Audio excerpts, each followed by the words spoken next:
Ракетний удар замість будильника. Саме так сьогодні прокинулися тисячі українців у різних містах. Ворог скоїв новий акт безглуздого терору, в якому сотні мільйонів доларів вже вкотре не перетворилися на бодай якусь військову перевагу. Залякування заради залякування тих людей, які вже цього давно не бояться.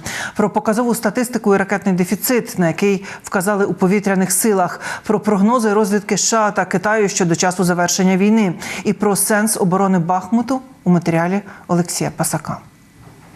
Масований ракетний удар для звіту перед керівництвом. Причаївшись майже на місяць після останньої великої ракетної атаки, ворог назбирав залізяче і у ніч проти 9 березня почав обстрілювати українські міста. Публічна аргументація гідна російської аудиторії. Буцімто новий етап війни з трансформаторами та підстанціями – це відплата за появу на російській Брянщині диверсантів із російського добровольчого корпусу. Вооруженными силами Российской Федерации нанесен массированный удар возмездия. Загалом ворог використав понад 80 ракет, цілив із перероблених комплексів С-300 і навіть не пожалів кинджалів. Уперше відстріляв одразу 6 таких ракет. У командуванні повітряних сил зауважили, що нині ЗСУ не мають засобів, аби збивати балістичні чи гіперзвукові ракети. Але й зазначили, що ворога, вочевидь, тепер бракує крилатих калібрів, які, за твердженням пропагандистів, ніколи не закінчаться. І масований ракетні удари, 81 ракета, якщо додати ще сюди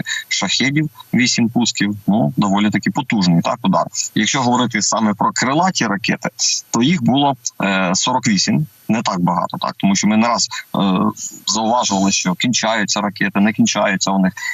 Певний дефіцит є. Із 48 цих ракет збито 34 ракети. Під атакою традиційно опинилася столиця та ще 10 областей. Об'єкти енергетики пошкоджені у 8 регіонах. Але й там, де ракетного удару не відбулося, ворог продовжує терор цивільних. У Херсоні 4 загиблих через ранковий обстріл міста. Окупанти вдарили по зупинці громадського транспорту на Корабельній площі. Там саме чекали люди. У меня в ходуном все пошло.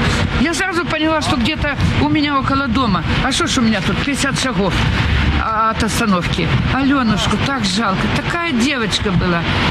Как жалко, Боже, еще люди погибли. Ворога треба перемогти і добити, щоб уникнути постійних жертв серед українців. І зробити це швидше, ніж розраховує сам Путін. Директорка національної розвідки США Авріл Хейнс звітувала у Конгресі і заявила, Кремль очікує, що війна може тривати роками. Адже бункерний карлик щиро вірить, що саме виснаженням він зможе перемогти українців. Натомість видання Нікей Азія стверджує, що в розрахунках Пекіну бойові дії мають припинитися вже влітку, адже подальше продовження війни буцімто не витримає ані російська, ані українська економіка. Саме такі прогнози закладають китайські військові експерти. Але щиро вірити чужим прогнозам – справа невдячна, як могли побачити усі ми наприкінці лютого 2022-го. Та й сама Москва добре розуміє, до чого їй варто готуватися. Прежде чем переходить к переговорам, нанести Росії стратегічне пораження на полі бою. І над цим щодня працюють ЗСУ. Минулої доби ліквідовано під 6 сотень окупантів, згоріли ще 5 російських танків, 13 бойових броньованих машин, 2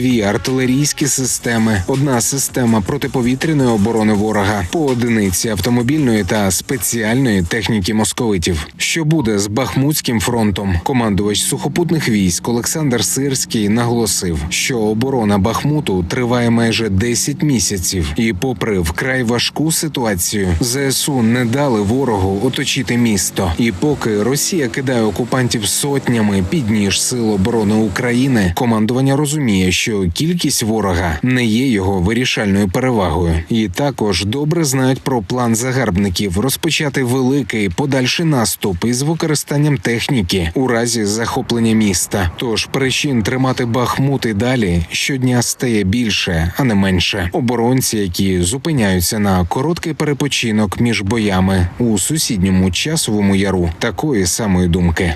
Звісно, що важливий. Не був би він важливий, то ми за його не стояли. Є наша земля. Олексій Пасак, 5 канал.